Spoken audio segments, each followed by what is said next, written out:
वो जल्दबाजी में लाया गया कानून है और उसमें इधर देखते हैं। ये भी दिखता है कि वो तानाशाही का रुख अपनाया गया है। अगर हम शुरुआती दौर की बात करें, जब कमेटी ये बनी थी तो कमेटी ने ऑब्जेक्शन इनवाइट करे, 2-2.5 लाख के करीब ऑब्जेक्शन आए, लेकिन किस बात पे ऑब्जेक्शन मांगे गए ये बात आज तक भी साफ नहीं हुई। और जो ऑब्जेक्शन आए उसे दरकिनार करके आपने सदन में जो है ये कानून पास कर दिया।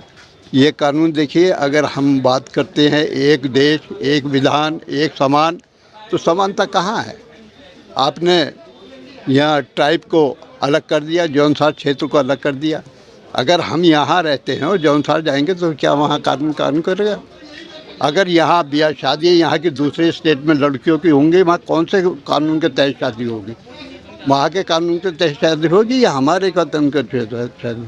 तो देखिए, हमारा कहना ये है कि ये जो कानून है, जो जो हम ऐसे प्रांत के रहने वाले लोग हैं, ऐसे मुल्क के रहने वाले हैं लोग हैं जहाँ पर विभिन्न धर्म जातियों के लोग रहते हैं, हमारी अपनी परंपराएं हैं। अगर मुस्लिम समुदाय की बात करें तो इसकी शरीयत का मामला है और ये शरीयत को सीधे तौर से टारगेट किया गया है। इसकी मिसाल ये है कि चकरौता क्षेत्र को आपने जानबूझ के छोड़ दिया है। इसलिए हम ये कहते हैं कि ये टारगेट कानून है और मुस्लिम समाज को टारगेट करके इस कानून को लाया गया है। हमारे सीएम साहब ने एक सा माहौल बनाया है कानून का। यूसीसी का मतलब होता है समान सिविल कोड, मतलब एक समान कानून। जो इन्होंने सब्जेक्ट दिए कि किस किस पर लेकर आएंगे यूनिफॉर्म सिविल कोड, वो सिविल कोड आप कैसे बनाएंगे? उसको समान सिविल कोड कैसे बनाएंगे उसको आप? पहले तो आपने अपने जब ये रखा अपना ड्राफ्ट, उसमें आपने पहले ही कह दिया कि ट्राइबल्स को हम एग्जेम्प्ट करेंगे। फिर आप कहते हैं कि हम यूसीसी लेके आएंगे। यूसीसी किसके लिए लेके आ रहे हैं पहले तो आप ही बता देंगे।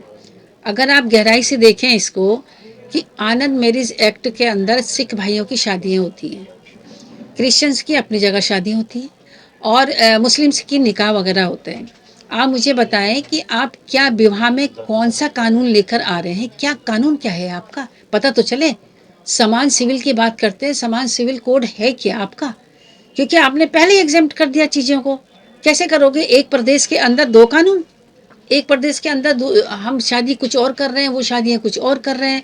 डाइवोर्स का आपने वहाँ कहीं खुलासा नहीं करा है। मैंने अभी पूरा नहीं पढ़ा है आपका क्या एक्ट बनाया है आपने, तो आप उसमें डाइवोर्स की भी अगर बात करें तो सबके अलग अलग तरीके हैं डाइवोर्स के। आपने कहाँ सिविल कहाँ उसको सामान करा है, ये आप बताएंगे। कई और चीज़ें उस ड्राफ्ट के अंदर हैं। इन चीज़ों से हम आपको बार बार कह रहे हैं कि आप जो जिन लोगों को एग्जेम्प्ट कर रहे हैं, क्या आप उनसे ये कहोगे कि 2 लोगों की अगर शादी होती है, जो ये वाला कानून जहाँ लागू होता है जो आप बना रहे हैं समान नागरिकता, या आप जो एग्जेम्प्ट कर रहे हैं, अगर 2 में शादी होती है तो उनके डाइवोर्स की हालत में वो कौन से कानून को फॉलो करेंगे? ये आपने बताया अपने कोड बिल में, आपने इसमें बताया अपने ड्राफ्ट में कि हम उनको कैसे उससे जद्दोजहद करेंगे। यहाँ आपने नहीं, आप खामोश हो जाते हैं वहाँ। फिर मैं ऐसे देखती हूँ इस कानून को, जो आपने समान सिविल नागरिकता की बात करते हैं, आपने एक लिविंग रिलेशनशिप की बात कह दी उसमें। आप क्या पूरे समाज को लिविंग रिलेशनशिप में झोंकना चाहते हैं? शादी और विवाह के महत्व को ख़त्म करना चाहते हैं आप उस लिविंग रिलेशनशिप के अंदर हमें बताइए, जो बच्चे पैदा होंगे उनकी लेजिटिमेसी का क्या होगा, उनका फ्यूचर क्या होगा? आपने कौन सा बिल लेकर आए हैं, आप कौन सा कानून लेकर आए, कौन सा एक्ट बना रहे हैं आप, कि आपने उन बच्चों को एक सड़कों पे छोड़ने के लिए लेके आए? किसके पास जाएंगे वो बच्चे? और उनके अगर माना कोई उनके लीगल राइट्स की बात आएगी, वो कहाँ लड़ेंगे? कहाँ से वो अपने राइट्स गेन करेंगे? आपने ये भी नहीं मेरे ख्याल में बताया है उसके अंदर। दूसरी चीज़ मैं आपसे पूछना चाहती हूँ कि हमारे समाज के अंदर ये जो आप पाश्चात्य सभ्यता का एक आगमन आपने कर दिया है, उसको लीगलाइज आपने कर दिया है, मेरे ख्याल में वो हिंदू भाइयों के फेवर में भी नहीं होगा। ना क्रिश्चियंस के फेवर में ना हिंदू के फेवर में। मैम जैसे कि इसमें आ रहा है कि मुस्लिम महिलाओं के अधिकार इसमें और मजबूत होंगे, इसमें आप क्या समझती हैं कि मुस्लिम महिलाओं के पक्ष में किस तरह से होगा? अब मुझे बताइए कि मुस्लिम महिलाओं के अधिकारों के संरक्षण की अगर बात करते हैं ये सरकार, तो मुस्लिम महिलाओं का के कौन से अधिकारों की बात करते हैं ये? आप कहते हैं कि हमने इनहेरिटेंस में 50% उनको दिलाएंगे। जिन हिंदू बहनों को 50% मिलता है अपने बाप की संपत्ति पे, आज मुझे बताएं कि 000 कितने जीरो लगा दें, उसके बाद भी उनको वो राइट्स नहीं मिल रहे हैं। आप हमको दिला देंगे? हमारी अगर आप कहेंगे कि इद्दत का मसला है, हर समाज अपनी परंपराओं से जुड़ा हुआ है, रीति रिवाजों से जुड़ा हुआ है। आप कहते हैं इद्दत को छोड़ दें। आप हमें क्या सिखाना चाह रहे हैं? कोई ये धार्मिक मामला है, वो अपने धर्म से जुड़ी हुई है, वो इद्दत क्यों छोड़ दे? अगर वो छोड़ती है तो उसके घर में लड़ाई झगड़े होंगे, आप लोगों के घरों में लड़ाई झगड़े कराएंगे।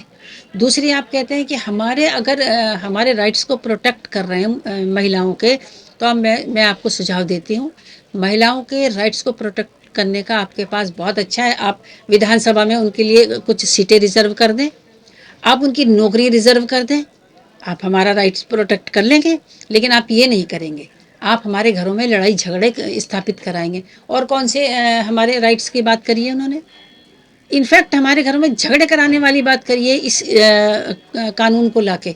यूसीसी को लेके भय का माहौल होना लाजमी है, क्योंकि अभी तक ज़्यादातर लोगों के बारे में इसके बारे में कोई जानकारी नहीं है।